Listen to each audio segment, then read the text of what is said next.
Apapun waswas syaitan yang mengatakan orang beriman itu susah, itu bohong semuanya. Demi Allah orang beriman itu bahagia, tenang.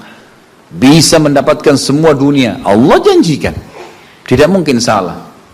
Kita melihat orang-orang yang tinggal di Timur Tengah, Allah berikan kekayaan. Banyak orang di Indonesia juga, orang di Asia Tenggara yang memang beriman sama Allah banyak. Saya berjalan dengan orang-orang yang pergi umroh, pergi haji, banyak orang mampu. Banyak orang mampu dan mereka hidup bahagia, bisa. Ya. Jadi bukan berarti kalau kita lagi sulit kemudian kita menganggap oh ini berarti saya disiksa sama Allah tuh memang hukuman. Tidak. Antum harus berubah. Kata Allah SWT, innallaha la yughayyiru ma biqaumin hatta yughayyiru ma bi anfusihim. Allah tidak akan mengubah nasib satu kaum sampai mereka mengubah nasibnya. Maksud daripada ayat ini adalah, kata sebagian ulama, kalau seseorang muslim dia memohon, merengek, mengadu sama Tuhannya dan meminta apapun sampai dia minta menjadi seorang raja dunia, akan dikabulkan oleh Allah asal dia mau mengubah dirinya.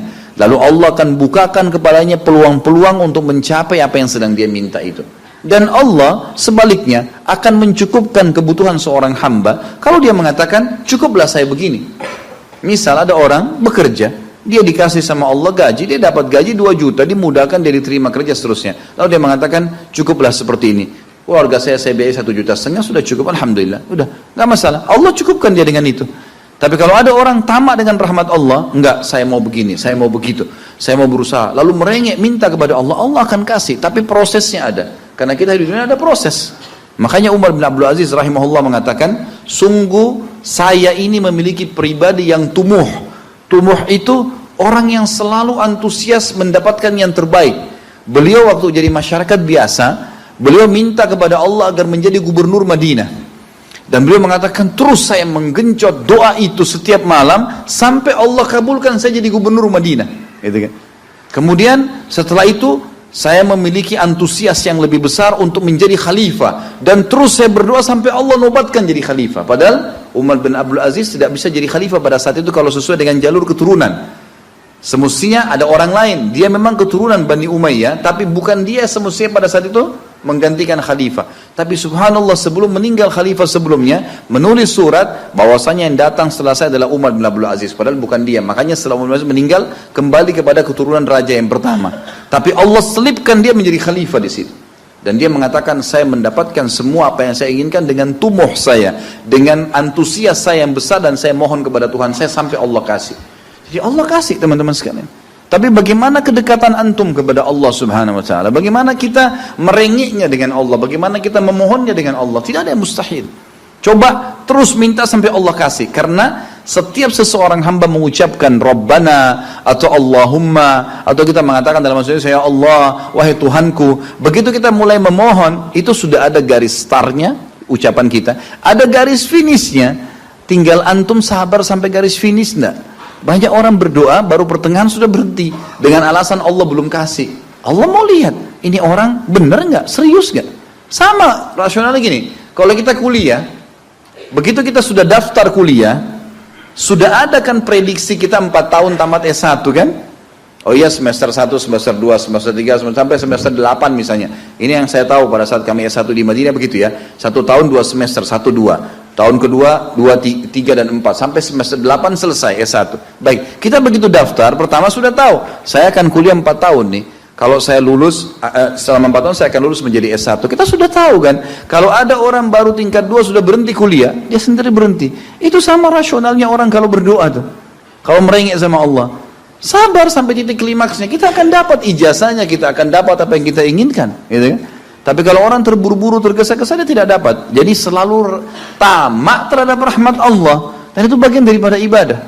Allah SWT menyuruh kita tamak dengan rahmatnya. Ya. Kita disuruh berdoa dengan khaufan wa tama'a. Khauf, takut dengan azabnya Allah, jangan masuk neraka, dan tamak terhadap rahmat Allah. Minta terus agar Allah SWT memberikan kepada kita rahmat yang luas, ditambah, diberikan karunia. Antusias teman-teman sekalian. Orang mukmin itu selalu optimis.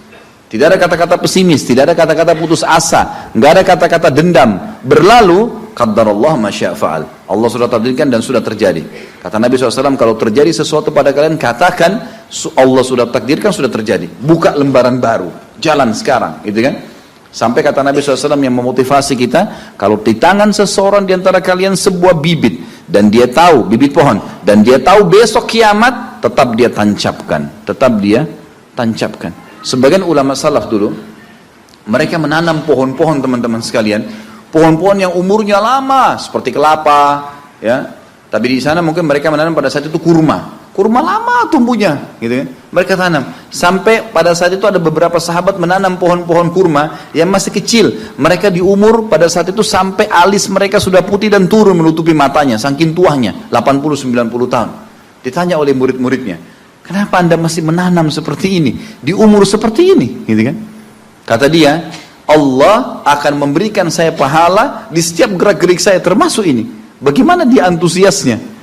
Artinya ada hadis Nabi mengatakan tidak ada seseorang yang menanamkan sebuah pohon kemudian ada burung yang hinggap di situ, atau manusia ya yang hinggap bernaung, atau mungkin hewan-hewan, ulat atau apa saja yang memakan daunnya atau buahnya, kecuali jadi pahala buat dia.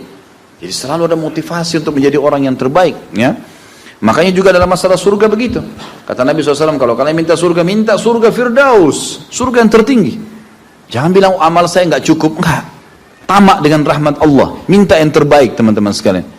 Kita tidak akan berubah kecuali Allah tidak akan berubah kecuali kita berubah dulu. Kita yang mengubah menjadi lebih baik. Ya, ini poin yang harus digarisbawahi. Ini sebuah kaidah hidup, ya.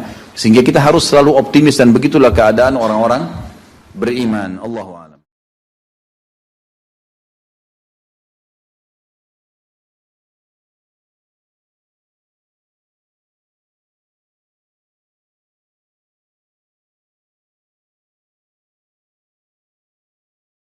Sebuah pohon, kemudian ada burung yang hinggap di situ, atau manusia ya yang hinggap bernaung, atau mungkin hewan-hewan, ulat atau apa saja yang memakan daunnya atau buahnya, kecuali jadi pahala buat dia.